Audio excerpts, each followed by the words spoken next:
I'm David Bank, and from Impact Alpha, this is an Agents of Impact podcast. In the old days, we used to filter out tobacco and guns or something from a stock market investment. But the best investments are where the impact is inherent to the product itself. And affordable housing is a very clear one where your positive impact is inherent in the very nature of the product. That's Jonathan Rose, founder and president of the real estate development company that bears his name.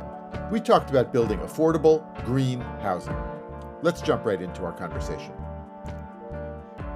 I've wanted to have this conversation for such a long time, Jonathan. You're a legend in the field, and but more than just the past is some of the things you're doing now, and kind of pushing the boundaries on where both sustainable and green kind of housing is, but also obviously very important, affordable and socially supportive housing as well. So I wanted you to solve for us not only the carbon problem, but also the housing problem in this country. Can you do that? That's my goal. Actually, do it all. Tell us, I mean, I think you were founded the company back in 1989. Impact investing was not a term yet you had an inkling. So maybe tell us the origin myth.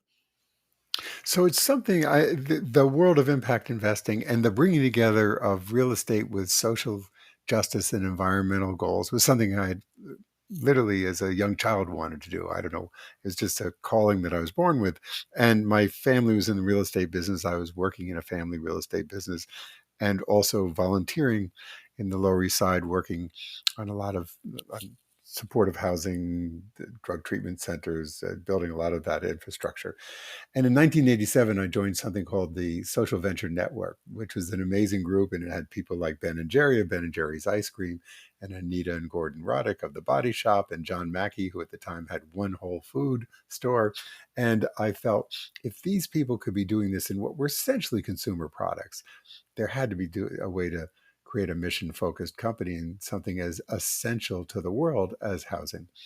And so in 1989, I left my family business and started a two-person company with a mission to be a for-profit that brought together affordable mixed-income housing, community redevelopment, environmental justice, and social justice. How did the family react to that?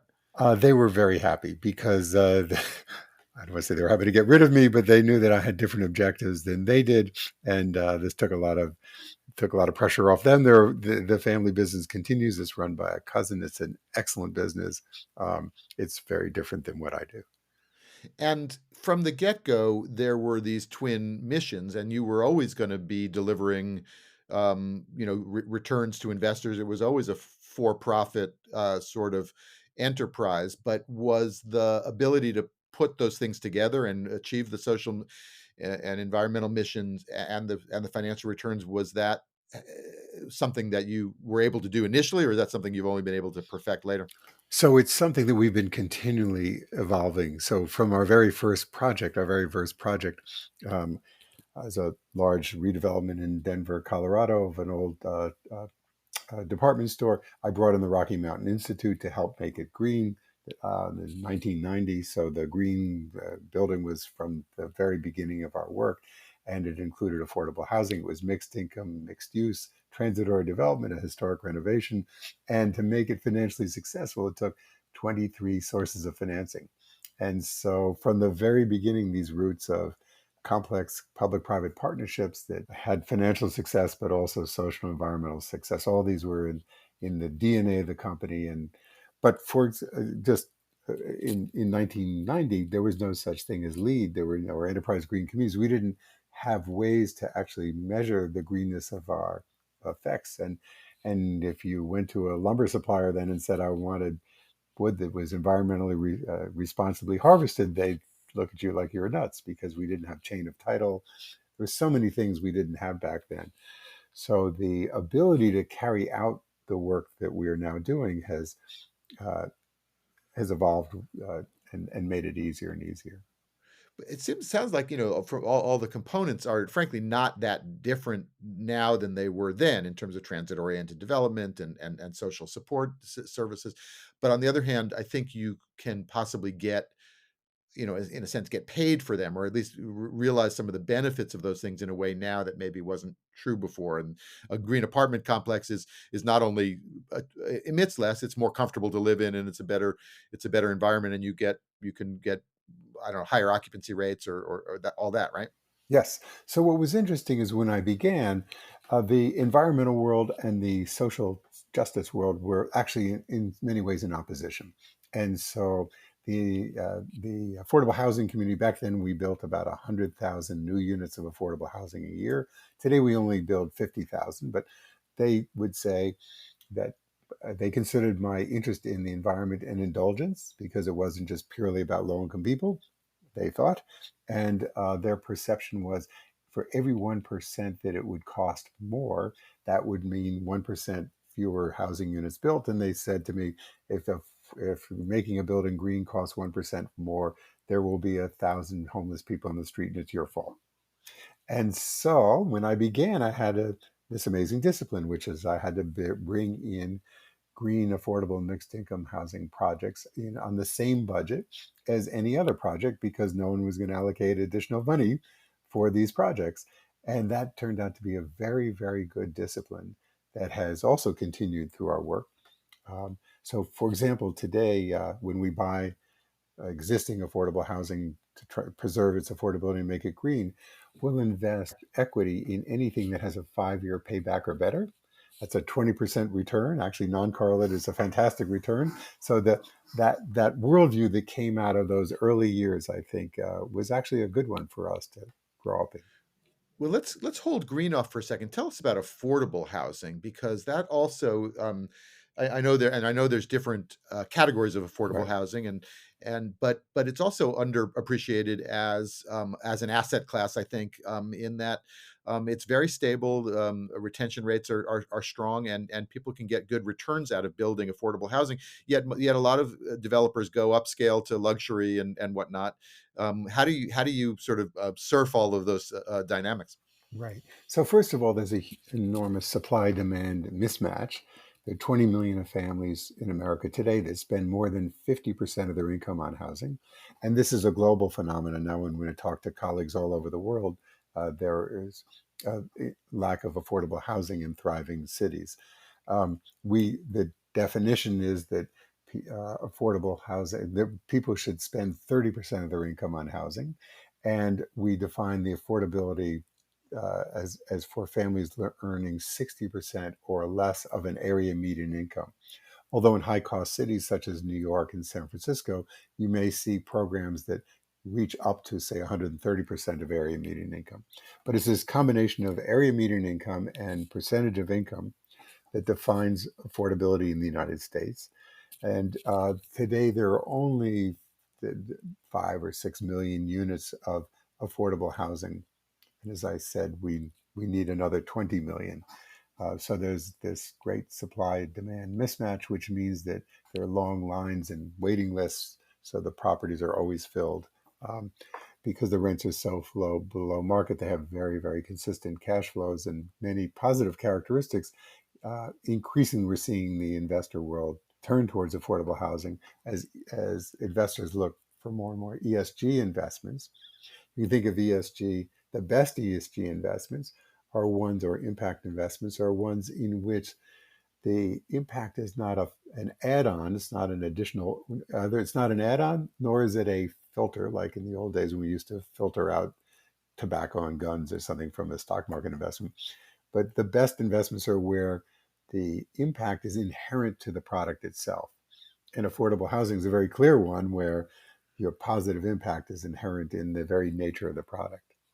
And some of these are have subsidies in various ways, and some of them Right. are naturally occurring or Right. unsubsidized.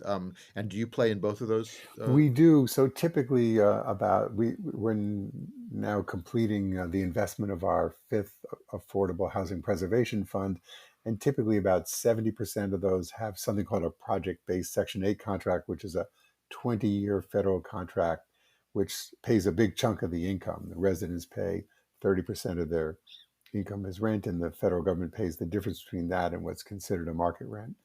And the about 15% are something called low income housing tax credit projects, in which the subsidies in the paying for the building of the project, but not on the operating side. And about 15% of ours are mixed income projects. We think mixed income communities make a lot of social sense. So it's a mixture of rent subsidy and not. So there's some kind of public, shall we call it catalytic capital involved that helps make affordable housing affordable, and that also puts, I think, restrictions on what you can charge. But Exactly. within all of that, you're able to make these projects pencil out for yourselves and your investors. Yes, and then we actually, because we see the supply of affordable housing being lost, we like to increase the supply, or at least preserve it. So, for example, our most recent fund bought a building in California called Pasatiempo Apartments. It was a building that had one in 1 year, all its rent restrictions were going to go away, and it could have been marked up to market. So we bought this, put a 20-year restriction on it. In exchange, we extended the Section 8 contract for 20 years. So we have this wonderful guaranteed income. We also negotiated with the local community, got a 20-year tax abatement. So our expenses are well controlled. And we measure this in what we call unit years preserved. So that building was 94 units, multiply it by 20 years, and about 1,800 unit years preserved happened. And our typical funds will have hundreds of thousands of unit years preserved in them. Um, so we think we're both improving the supply of affordable housing, or preserving it certainly, and at the same time creating the economic structures that give us and our investors very good returns. And if it is possible to to square that circle, as you say, how come there's still a gap of 20 million housing units? Why aren't isn't there more activity to fill that gap?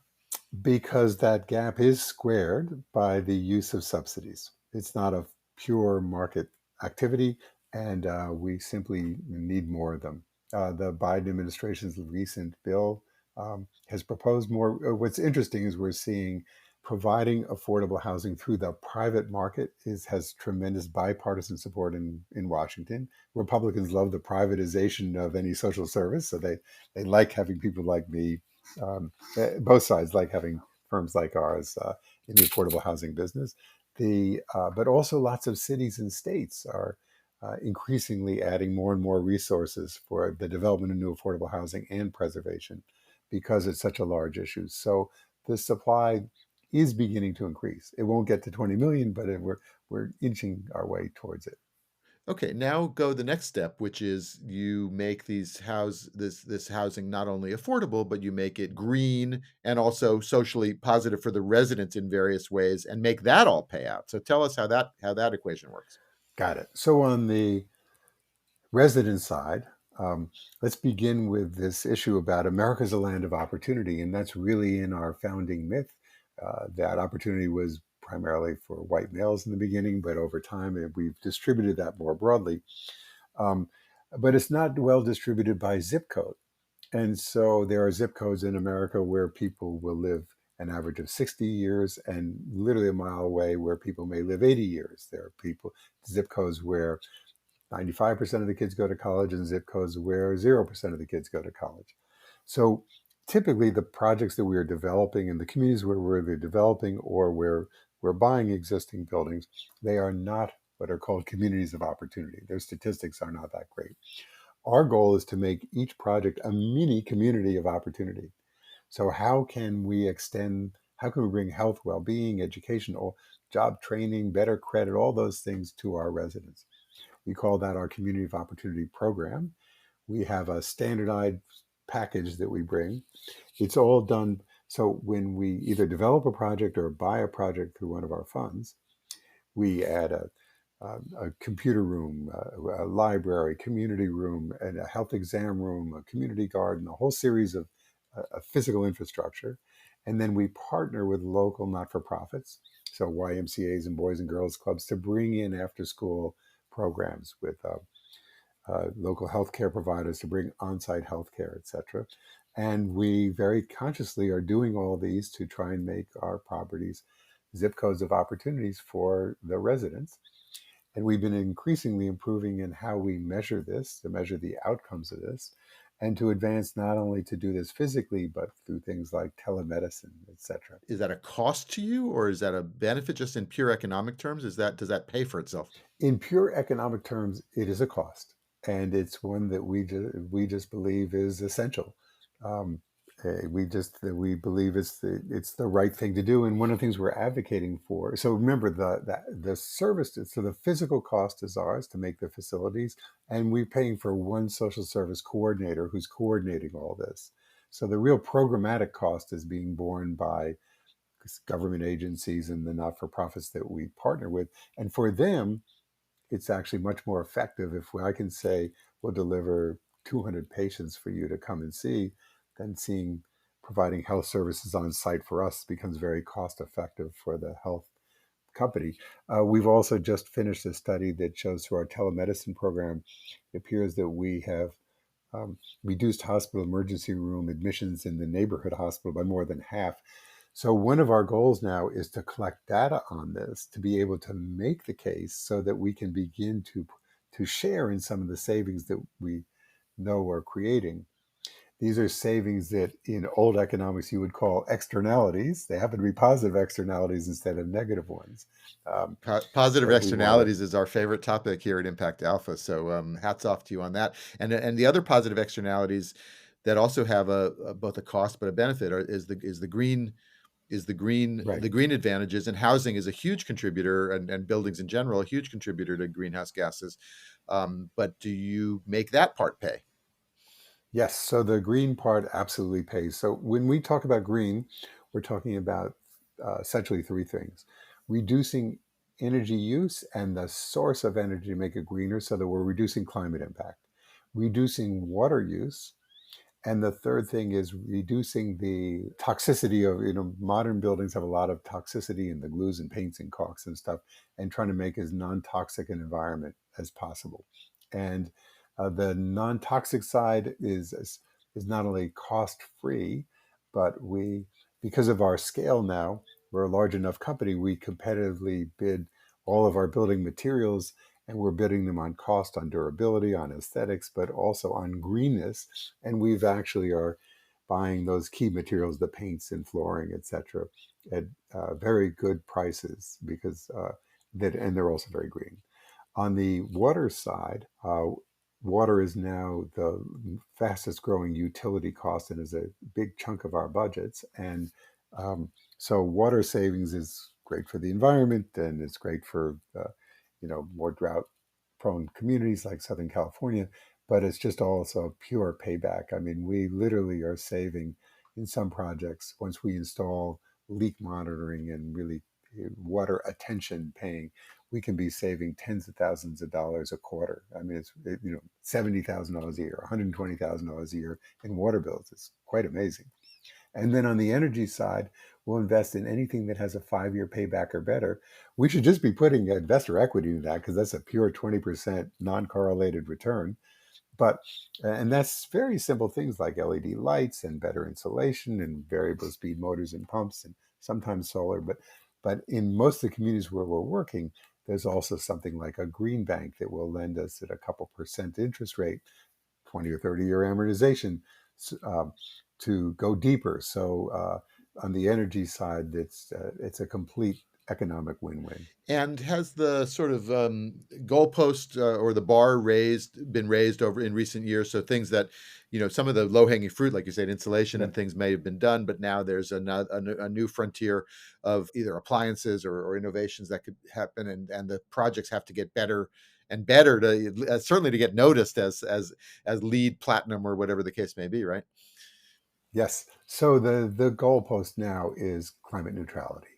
And it's complicated because we can do that in our new buildings. We're making our new buildings essentially all electric. And once you're all electric, you can buy green electrons and you can be climate neutral. But the difficulty is in our activity, our fund activity, which is buying the existing buildings. And some of them are easier to convert and some of them are harder to convert um, to all electric. But but that's really the key. And the technology to be able to do that is consistently improving. Tell us about you have a recent project that you were telling me about before the call that you were proud of. So tell us about that one. So, in partnership with another wonderful company called L&M and a community development organization called Akasha Network, we are about to open a amazing project in East Harlem, New York, called Sendero Verde. It will be the largest passive house project in the Americas. Passive house is a German standard that about super insulation. The buildings are super insulated. They have triple glazed windows. They have very little air infiltration, and because of that, they Platinum Lead capture is the so heat. 2018 or something. Yeah. Yeah, exactly. Yeah, this is way beyond that. And um, they say if the power goes out, the buildings in the middle of the winter, the buildings won't get colder than the low 60s, and um, but it's very, very energy efficient. And that's one of the things we have to do. We have to not only have cleaner sources of energy, but we can use a lot less of it. And it's interesting to me that in this time of the Ukrainian crisis, in which we're all trying to not use Russian oil and fossil fuels, that we haven't, as the American government has put on the table, with we could easily be 10% more energy efficient across the board. And if we were, we would need a whole lot less fossil fuels. And just to close the circle, that Sendero Verde development is also affordable, or this is only for the elite affluent crowd. No, so it's super affordable. It actually has 7 tiers of affordability, ranging from formerly homeless to middle income. And it has, on the community of opportunity side, it has a 60,000 square foot charter school with Harlem Children's Zone, one of the best charter school operators in the country. Um, so, and all these things serve both our residents and the neighborhood.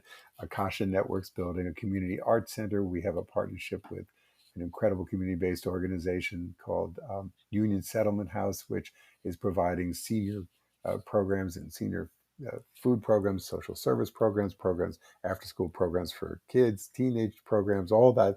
So it's all, and then we have this 4 community gardens with local community groups, and this amazing pathway that runs through the whole project that forms a public plaza that has things like a science garden in it, and so it's a it will absolutely be a community of opportunity. The listeners can't actually see your face as I can, but you're Yeah, smiling broadly, so you're excited about this one. yeah, absolutely. Yeah, yeah. So now, what about the investors? Are they as excited as you? You've raised, I think, is it 5 funds you were saying? So, what's different now from in the old days? Is there greater investor receptivity to the kinds of projects and messages you're sending? So yeah, so first of all, our 15-year track record is that we have achieved a 14.7% IRR net to our investors, and we've distributed over a 6% annual yield. And so from these are investors too. So our investment returns, considering that these are very low risk and very high impact investments, have really been fantastic. And so our investors are very happy with this. And then we have been leaders actually in the reporting on our environmental and social returns, and we're just getting better and better. The world is getting better and better at it, and we're getting better and better at it. And does that only attract impact investors, or does that attract institutional investors of all stripes? So we have our investor mix is about a third institutional investors, pension funds, but they have an impact orientation. So, for example, we have several pension funds that are hospital pension funds who are very interested in our health outcomes and health work. About a third are foundations. We were the Ford Foundation's first impact investment, and many other foundations, endowments, and some university endowments. And then about a third high net worth individuals. And I would say that every one of our investors is interested in our impact. And so I just got off an investor call before joining you. I really view that we built an incredible community of investors. Um, and that in a way, we're all in this together. Agents of impact, we like to say. You said you had also just come back from Europe and that found that they're interested in social impact housing in the US. Yes. So there's been an increased interest in Europeans investing, particularly the pension funds in America, because the returns are better here than they are in Europe.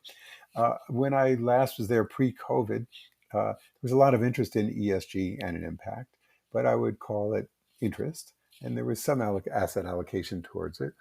I think a couple things happened. The Paris Accords, when Paris happened, countries made a commitment to climate, but they didn't really do very much about it. And when COP26 happened, there was a lot of pressure on investors and lenders, banks, to make similar commitments, and they did, and they are taking. Unlike the countries, they're actually taking it really seriously. So what we encountered on this most recent trip were investors that have a serious understanding of the different elements of E, S, and G, and um, and an understanding that there's a lot of greenwashing going on, a search for truly authentic investment managers, which we certainly are, since it was part of our founding DNA, and a search for serious measurement of impact. And also in Europe now, all companies have to report on their climate impacts and the impact of climate on their operations. And in 2023, they're going to be required to start reporting on their biodiversity impacts. We're seeing the SEC in the United States has now just put out draft rules requiring public companies to report on their climate impacts and the climate risks that are based on the company. And so I'm actually seeing the investing world as probably leading the government world when it comes to climate solutions and social solutions. And this I actually think is really exciting. It's a chance for this community that you've helped create, that we're all part of, um, collectively to have a really significant role in making the world a better place. Well, that is hopeful in a world that needs that hope. Give us the final word on kind of what's next, Jonathan. So what's next is we are continuing to invest our this Affordable Housing Preservation Fund. You know, with the difference between Fund 1 and Fund 5 is we've had more money. As I said, the technology's gotten better, the systems, the support, external support, um, things like telemedicine didn't exist when we did Fund 1. So I don't see a radical change in what we're doing, just a continuous expansion. As we raise more money, we can have larger impact, expansion, continual deepening of our work, and a continual growth in the investor pool because we're seeing more and more people become aligned with these ideas. Well, thank you so much, Jonathan, for the tour of not only affordable but also green and sustainable housing. And we've been watching you for years, and we will watch you for years to come. So thanks for joining the Agents of Impact podcast. Thank you for having me.